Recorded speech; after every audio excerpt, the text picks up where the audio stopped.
नमस्कार साथियों, स्वागत है आपके अपने यूट्यूब चैनल में। आज की इस वीडियो में हम सुमित्रानंदन पंत के बारे में आपको पढ़ाएंगे साथियों। इसके अतिरिक्त भी हमने बहुत सारे रचनाकारों को जो हिंदी मास्टर कैडर के अनुसार लगे हुए हैं आपके सिलेबस में, तो उनको हमने कवर कर लिया है। लेकिन यह वीडियो भी आपके लिए बहुत लाभदायक सिद्ध होगी और उन सभी रचनाकारों को जिनको हमने कवर किया है अन्य, वो आपको लिंक जो है डिस्क्रिप्शन में मिल जाएगा, तो उस वीडियो को भी जरूर देख लीजिएगा, उन सभी वीडियो को। तो ये वीडियो पूरी देख के जाइएगा साथियों। उससे पहले तो सुमित्रानंदन पंत के बारे में पढ़ना शुरू कर रहा हूँ साथियों। आपको बता देते हैं कि सुमित्रानंदन पंत का जो वास्तविक नाम जो था, मूल नाम जो था, वो गोसाई दत्त था। ठीक है, तो सुमित्रानंदन पंत कैसे पढ़ा? तो ये अपनी माँ के बहुत ज़्यादा लाडले थे। ठीक है, और इनकी माता का नाम सुमित्रा था, जिनके कारण इनका नाम सुमित्रानंदन पंत पड़ा। आगे बढ़ते साथियों, जन्म कब हुआ? 20 मई 1900 ईस्वी में। जन्मभूमि कौसानी, उत्तराखंड, भारत। ठीक है, पहले उत्तर प्रदेश का ही अंग था ये उत्तराखंड, तो अभी कौसानी उत्तराखंड में जो जगह है वहाँ पर इनका जन्म। और मृत्यु 28 दिसंबर 1977 ईस्वी। मृत्यु स्थान क्या है? इलाहाबाद उत्तर प्रदेश में। और कर्म भूमि, जहाँ पर इन्होंने कर्म करा, अपनी रचनाएं लिखी, अध्यापन कार्य किया, वो इलाहाबाद की भूमि। कर्म क्षेत्र कौन सा है? किस किस क्षेत्र में इन्होंने कार्य किया? तो अध्यापन क्षेत्र में लेखक कवि दोनों रहे हैं। विषय गीत कविताएं, इनके रचनाओं के विषय। ठीक, गीत और कविताएं लिखी इन्होंने। भाषा हिंदी में रचनाएं लिखा करते थे। विद्यालय, कौन से विद्यालय में पढ़े? तो जय Narayan high school, more central college. काल, किस काल से संबंधित? आधुनिक काल के शायावाद और प्रगतिवाद से संबंधित साथियों। आंदोलन कौन से चलाए? रहस्यवाद, प्रगतिवाद। ठीक है, आगे साथियों, कविता संग्रह जो हैं और खंड काव्य। पंत जी द्वारा रचित काव्य को मुख्यतः निम्न 4 श्रेणियों में विभाजित किया जा सकता है। तो सबसे पहले हम छायावादी रचनाओं के बारे में पढ़ लेते हैं। ठीक है, तो छायावादी रचनाएं इन्होंने लिखी 1918 से लेकर 1943 तक। ओके साथियों, और पहली रचना जो इनकी मानी जाती है इनके काव्य संग्रहों में, तो वो उपवास मानी जाती है।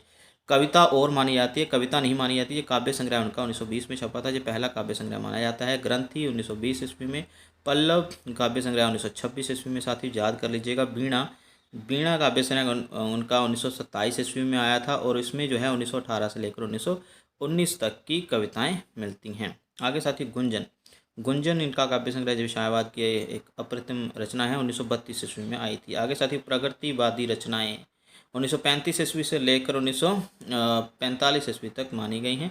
आगे साथियों देख लेते हैं कौन कौन सी रचनाएं इसमें 3 साथियों मानी जाती हैं। जुगांत, जुगबाणी, ग्राम्य। जुगवांत का जो प्रकाशन वर्ष है 1936 ईस्वी, जुगवाणी का प्रकाशन वर्ष 28 ईस्वी, ग्राम्य का 1940 ईस्वी। लिख लीजिएगा साथियों, याद कर लीजिए इसे भी। आगे साथियों, अरविंदो घोष, बंगाल के थे जो। ठीक है, अरविंद दर्शन से बहुत ज़्यादा प्रभावित रहे हैं और इन्होंने रचनाएं लिखी उनके दर्शन से संबंधित, उनकी फिलोसफी से संबंधित। 1946 से लेकर 1948 के बीच जो है ये रचनाएं देखने को मिल जाती है। इसको अंत चेतनावादी भी कहा जाता है, मनोविश्लेषणवादी हम कह सकते हैं। ठीक है, आगे साथियों, स्वर्ण किरण 1947 ईस्वी में आया इनका। स्वर्ण धोली 1947 में। उत्तरा 1949 ईस्वी में। आगे जुगपथ 1950 ईस्वी में, ये भी आप याद कर लीजिए साथियों। आगे साथियों, मानवतावादी, जिसमें आध्यात्मिक रचनाएं जो मानी जाती है वो 1949 के बाद की हैं। ठीक है, चौथी श्रेणी हम देख रहे हैं मानवतावादी, जो नव मानवतावादी युग भी इसको कहा जाता है। अतिमा 1955 ईस्वी। वाणी 1957। चिदम्बरा, याद कर लीजिए, चिदम्बरा 1958 ईस्वी में। वेरी वेरी इंपॉर्टेंट में रखेंगे हम इसे। पतझड़ 1959 ईस्वी। कला और बूढ़ा चांद, इसके लिए इनको साहित्य अकादमी पुरस्कार से नवाजा गया है। इस काव्य संग्रह के लिए 1959 ईस्वी में प्रकाशित हुआ। लोकायतन, ये भी काफ़ी ज़्यादा इंपॉर्टेंट है, 1964 ईस्वी में। ये एक महाकाव्य माना गया है, 2 खंड और 7 अध्यायों में विभक्त है। आगे साथियों, गीत हंस। ठीक है, गीत हंस और 1969 ईस्वी में ये प्रकाशित हुआ था। ओके, सत्यकाम, ये भी महाकाव्य माना गया है और 1975 ईस्वी में आया था। और पल्लवनी, इसका प्रकाशन वर्ष नहीं मिला है, आपको मिलेगा तो जरूर बता दीजिए। स्वच्छंद 2000 ईस्वी में। आगे कुछ और रचनाएं हैं, इनका भी मुझे प्रकाशन वर्ष नहीं मिला, जैसे मुक्ति यज्ञ, जुगांतर, तारापथ, मानसी और सोवर्ण अवगुंठित, मेघनाथबद्ध। ठीक है, तो ये कुछ रचनाएं हैं उनकी। आगे कुछ चुनी हुई रचनाएं फिर से हम दिखा देते हैं जो पीछे ही पढ़ी, जो उनकी विशेष मानी जाती है। जुगपथ का नाम जरूर याद कर लीजिएगा, प्रकाशन वर्ष 1949। चिदम्बरा 1958।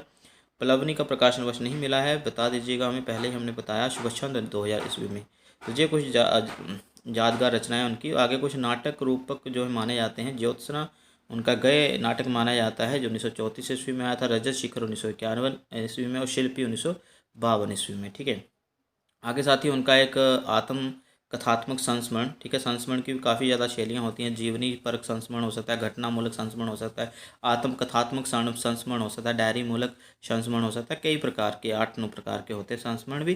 कोई दिक्कत नहीं है, वो याद करने की आवश्यकता नहीं है। बस ये आत्म जीवनी भी उनकी मानी जाती है और आत्मकथात्मक संस्मरण भी माना जाता है। 60 वर्ष एक रेखांकन 1963 ईस्वी, याद कर लीजिएगा साथी, 1963 ईस्वी में आया था, ठीक है। 60 वर्ष एक रेखांकन, ठीक है साथियों, याद कर लेना आपने। आगे साथियों आलोचना भी इनकी मानी जाती है, ये भी काफ़ी इंपॉर्टेंट है, इसको देख लीजिए। आलोचनात्मक ग्रंथ उनके गद्य पद 1953 ईस्वी, शिल्प और दर्शन 1961 ईस्वी, और शायावाद एक पुनर्मूल्यांकन 1965 ईस्वी, ये काफ़ी इंपॉर्टेंट है। आगे साथियों देख लेते हैं कहानियाँ।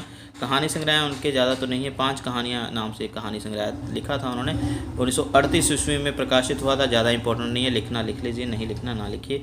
उपन्यास उनका एक जरूर माना जाता है साथियों, 1960 ईस्वी में आया था। वेरी वेरी इंपॉर्टेंट, मैं रखूँगा इसको मैं, ठीक है। अजय पूछा जा सकता है उपन्यास, ठीक है, उपन्यास उनका एक माना गया है जरूर। अनुदित रचनाओं का संग्रह, मतलब किसी और रचनाकार ने लिखी किसी और भाषा में, लेकिन हिंदी में उसको इन्होंने अनुवादित किया। तो मधुज्वाल नाम से इन्होंने एक रचना को अनुवादित किया। क्या है, उमर ख़याम की रुबाइयों का फ़ारसी से हिंदी में अनुवाद किया था, ठीक है। उमर ख़याम, ठीक है, उसकी उनकी रचनाएं रुबाइयाँ, उमर ख़याम जो है फ़ारसी के रचनाकार हैं। आगे साथियों संयुक्त संग्रह। संयुक्त संग्रह मतलब दो, जब दो कवि मिलकर कोई लिखते हैं, 2 या 2 से अधिक, तो इसमें साथियों सुमित्रानंदन पंत और बच्चन, हरिवंश राय बच्चन जी ने मिलकर एक संयुक्त रूप से एक काव्य संग्रह लिखा था। क्या था नाम उसका, खादी के फूल, ठीक है। तो ये संयुक्त काव्य संग्रह उनका माना जाता है साथियों।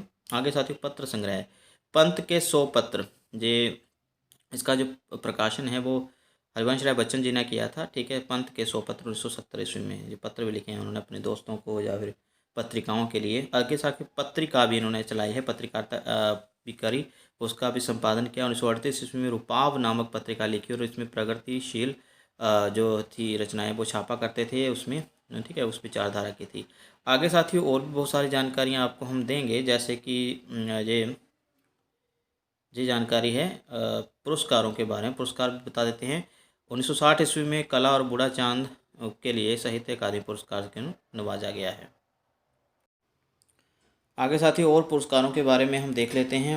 उनको 1961 ईस्वी में पद्म भूषण हिंदी साहित्य की अनवरत सेवा के लिए दिया गया। 1968 ईस्वी में चिदम्बरा नामक रचना पर भारतीय ज्ञानपीठ पुरस्कार से भी उनको नवाजा गया है। और लोकायतन जो इनकी रचना है, ठीक है, इस पर सोवियत लैंड नेहरू पुरस्कार भी इनको दिया गया है। तो ये अच्छे पुरस्कार इनको नवाजे गए हैं साथियों। आगे पढ़ते हैं इनकी सर्वप्रथम कविता, ठीक है, इसके बारे में बात कर रहा था।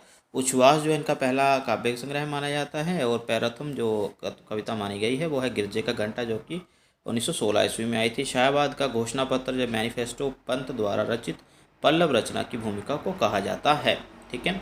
अगर ये पूछ लिया जाए कि किस रचना की भूमिका को शायाबाद की मैनिफेस्टो माना जाता है, घोषणा पत्र माना जाता है, तो पल्लव रचना की भूमिका को। आगे साथियों पढ़ते हैं पंत की सर्वप्रथम रचना, शायावादी रचना जो है वो 1920 ईस्वी में उच्छ्वास ग्रंथ ही थी।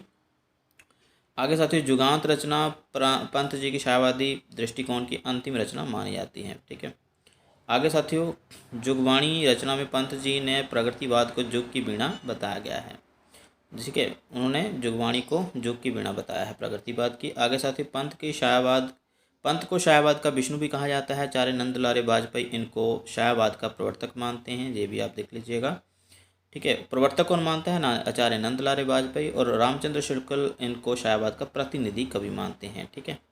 आगे साथ ही रोला चंद जो है इनका सर्वप्रिय माना जाता है। आगे प्रकृति के कोमल पक्ष और आध्यात्मिक वर्णन करने के कारण इनको प्रकृति का सुकुमार कवि भी कहा जाता है। तो ये आप रट लीजिए, ऐसे प्रश्न आप पूछे जाते हैं। महर्षि अरविंद द्वारा रचित भागवत जीवन से यह इतने प्रभावित हुए थे कि इनकी जीवन दशा ही बदल गई। इन्हें रावणार्य अनुज भी कहा जाता है, ठीक है, ये भी आप देख लीजिए। आगे साथियों कुछ और जानकारियाँ आपके साथ साझा कर रहे हैं जो अपनी सूक्ष्म कोमल कल्पना के लिए अधिक प्रसिद्ध हैं। मूर्त पदार्थों के लिए अमूर्त उपमान देने की परंपरा पंत जी के द्वारा ही प्रारंभ मानी जाती है। आगे साथियों पंत जी भाषा के प्रति बहुत सचेत थे। उनकी रचनाओं में प्रकृति की जादूगरी जिस भाषा में व्यक्त हुई है उस समय पंत चित्र भाषा बिंबात्मक भाषा की संज्ञा देते हैं। तो अपनी भाषा को वो चित्र भाषा या बिंबात्मक भाषा की भी संज्ञा देते हैं। साथियों आगे उनकी कुछ महत्वपूर्ण पंक्तियाँ भी हम पढ़ लेते हैं। तो साथियों उनकी कुछ महत्वपूर्ण पंक्तियाँ अक्सर परीक्षाओं में जो पूछी जाती हैं, जैसे खुल गए छंद के बंद प्रास के रजत पाश, आगे होगा ये तो बहुत इंपॉर्टेंट है साथियों। उपयोगी होगा पहला कवि, आह से उपजा होगा ज्ञान, निकल कर आँखों से चुपचाप भी होगी कविता अनजान। ये भी इंपॉर्टेंट है साथियों। शोर द्रुमों की मधुछाया, तोड़ प्रकृति से भी माया, सुंदर है वियग सुमन सुंदर, मानव तुम सबसे सुंदरतम। ये वाली कविता भी काफ़ी ज़्यादा इंपॉर्टेंट है, जैसे कि बाले तेरे बाल जाल में कैसे उलझा दूँ लोचन।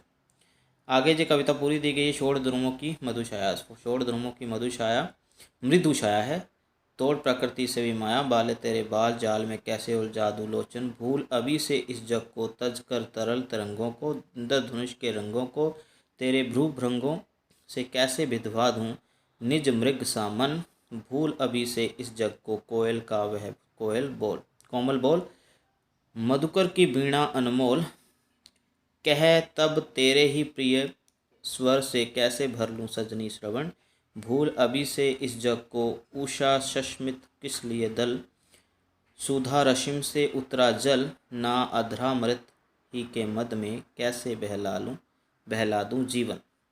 छोड़ ध्रुवों की मृदु छाया, सुमित्रानंदन पंत। तो वीडियो कैसी लगी साथियों, लाइक में शेयर जरूर करिएगा, बताइएगा ज़रूर हमें। तो और भी बहुत सारी पंक्तियाँ हम लेकर आते रहते हैं जो कि शाहवादी रचनाकारों से संबंधित हैं, और भी बहुत सारी हम रचनाएं बताएंगे किसी और कविता के संबंध में, कविताओं के संबंध में, रचनाकारों की रचनाओं के संबंध में। तो मिलते हैं अगली वीडियो में, तब तक ध्यान रखिए। वीडियो अच्छी लगी तो लाइक में शेयर जरूर करिएगा। धन्यवाद।